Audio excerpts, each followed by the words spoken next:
The galactic auction house on Station Zirion 7 hummed with the chatter of 100 different species. Translator implants buzzed in every ear, converting clicks, whistles, and harmonics into comprehensible speech. Oliver Chen stood near the back of the crowd, his daughter Anna's small hand clasped firmly in his own. At 7 years old, Anna possessed that particular brand of fearlessness that came from not yet understanding how vast and dangerous the universe truly was. Her dark eyes sparkled with wonder as she gazed at the exotic creatures being paraded across the auction platform, specimens from worlds her father had only read about in xenobiology texts.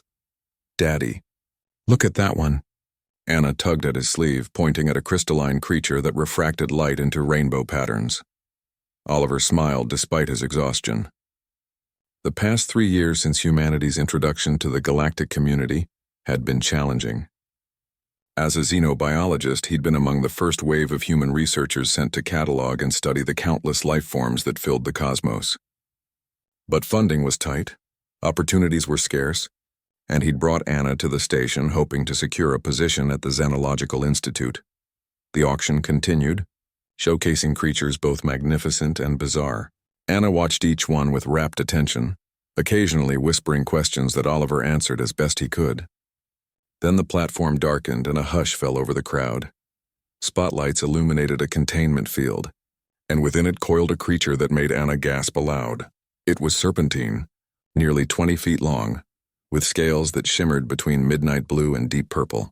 Membranous wings lay folded against its sides, and its elongated head bore elegant horns that curved backward like a crown. Most striking were its eyes, golden and intelligent, watching the crowd with what seemed like profound sadness. "A Draconis stellaris," announced the auctioneer, a 4-armed Cavalian, extremely rare, one of the last of its kind, native to the collapsed worlds of the Andromeda Spiral. "Starting bid, 50,000 credits." Anna's grip on Oliver's hand tightened. "Daddy," she whispered, her voice trembling with emotion. "Can I buy this dragon?" Oliver froze. The question hung in the air between them, innocent and impossible. He looked down at his daughter's upturned face and saw tears beginning to form in her eyes. She was staring at the creature with an expression he'd only seen once before, when they'd visited an animal shelter back on Earth, and she'd seen a scarred 3-legged dog that everyone else had passed by. "Sweetie," he began, his voice gentle, "we can't, please." "Daddy, look at her eyes. She's so sad." Anna's voice cracked. "She doesn't want to be here." Oliver's heart clenched. He had exactly 200 credits to his name. The station hotel cost 30 credits per night, and he needed those funds to last until he could find work. 50,000 credits might as well have been 50 million. The bidding began. A Thexian merchant raised a manipulator appendage. 60,000. 70,000 counterbid a wealthy-looking Zentari. Anna was crying now, silent tears streaming down her cheeks as she watched the dragon. The creature's golden eyes had found the little girl, and something passed between them. A moment of recognition that transcended species and language. Oliver knelt beside his daughter, ignoring the auction continuing around them. "Anna, honey, I don't have that kind of money." "I wish I did, but I know, Daddy." Anna wiped her eyes with her sleeve. I wanted to help her. Like you always say we should help when something's hurting." The words hit Oliver like a physical blow. How many times had he told her that?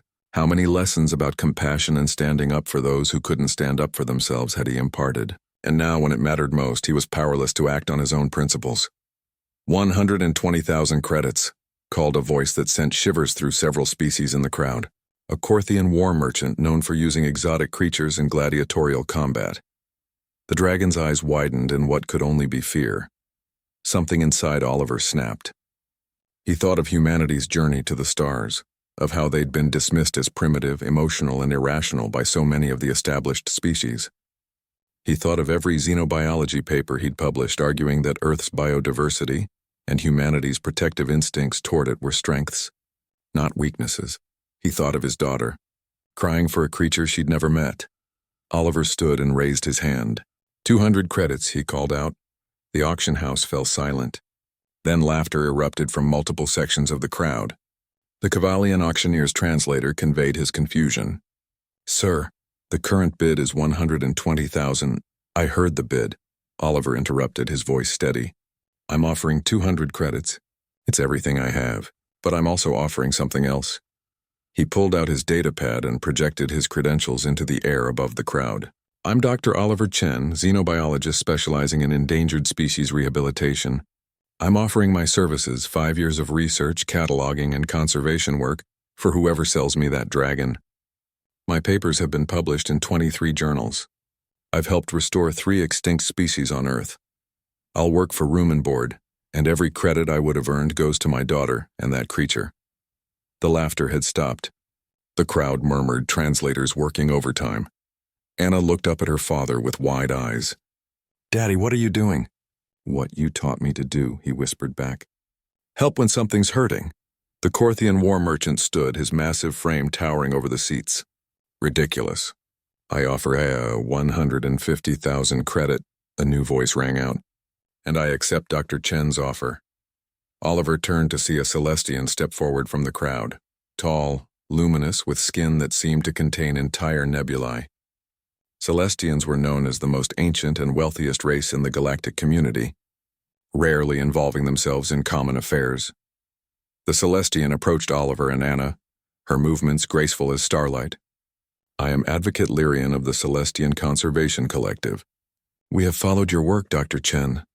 Your papers on empathic conservation techniques have been enlightening." She looked down at Anna, then at the dragon. "Your species is young, but you carry something we lost long ago.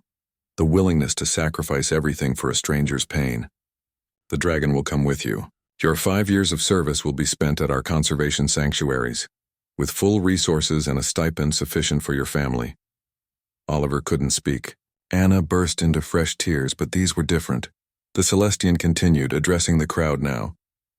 "Let it be known, the Draconis stellaris is hereby removed from commercial trade. And let it also be known that humanity, for all its technological primitiveness, has reminded us of something essential." She paused, her voice resonating through every translator, "that the measure of a civilization is not in its weapons or wealth, but in how it responds to the suffering of others."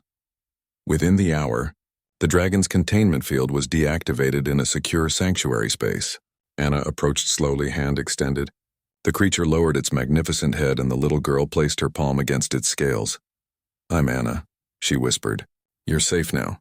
The dragon's golden eyes closed, and for the first time since its capture it made a sound, a low, melodious hum that resonated with something ancient and peaceful. Oliver watched his daughter commune with a creature from beyond the stars and realized that humanity's greatest export to the galactic community wouldn't be technology or resources.